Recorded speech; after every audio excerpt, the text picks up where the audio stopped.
Hi there, Frontline Church family and friends. Today I am going to do a Moravian Bible study on an entire book of the Bible in 5 minutes, but fortunately it's only 2 John. And so we only have 13 verses to cover, 13 wonderful verses. And actually, many of the same themes that we've been exploring in 1 John are in this reading today.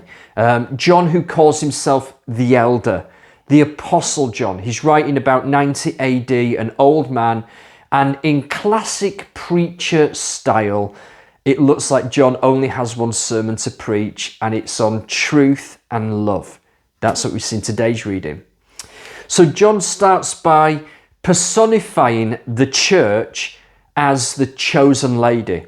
It's bridal language, a bridal paradigm, a lady chosen by a groom for marriage. This is the nature of our relationship with Jesus and his church. And when John talks about the lady and her children, for me, I just think it fits so much with the idea of John as someone who's planted many house churches out through a region, Ephesus, and he's seeing those church plants as like the children of the one church, the lady. That's how I read it. John continues with addressing misunderstandings about real love, contrasted with emotional love. Real love, mature love, is love in action. It is love expressed as obedience to Jesus, the one we love. It's a bit like the difference between, doing what my boss asks me to do and what my wife asks me to do. One is duty, I have to do it. The other is devotion, I get to do it. I do it as a way of expressing my love and devotion and commitment to my wife. That's what love in action looks like. So with all the commands of the Bible, all the directions of the New Testament, perhaps other than the command to believe and receive Jesus, the rest of the commands are there not to receive salvation, not to earn salvation, not to get God's attention, but rather we as God's holy people, we get to walk in his holiness. We get to walk in intimacy and relationship with him. It is love-based obedience. It is relational obedience.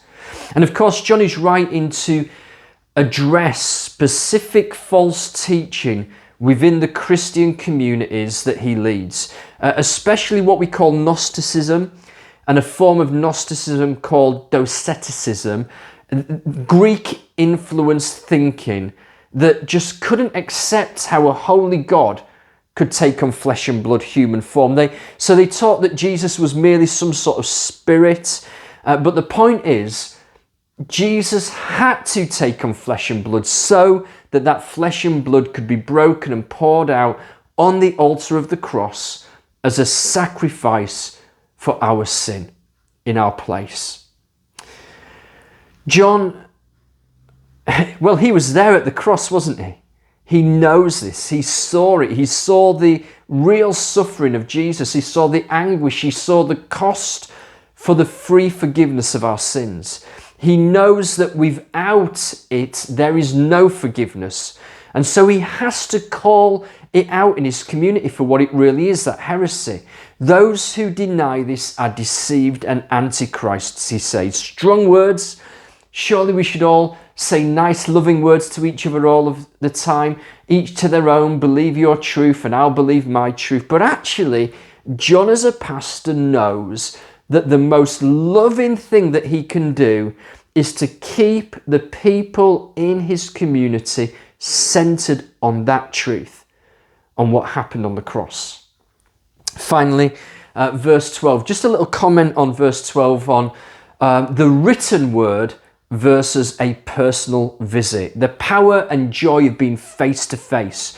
John is being corrective in his writing. He's challenging and calling out bad theology in the communities that he oversees, but he's deliberately limiting that in his writing because he knows that face-to-face relationship is better.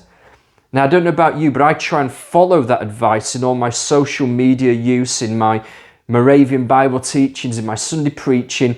These platforms are they're not the best for challenging an individual. That needs to be done in person. If you have an issue with another person, don't rant about it in a public forum like Facebook. Speak to a person face to face. John's two great themes: love and truth. Being truthful with someone is an act of love, isn't it? Challenging deception, challenging lies in those that we're in relationship with is in itself a loving act. But how we do that is so important. How we do that can either be the determining factor in it being loving or unloving. So I want to call us today in our communication to be like Jesus, the one full of grace and truth and love combined.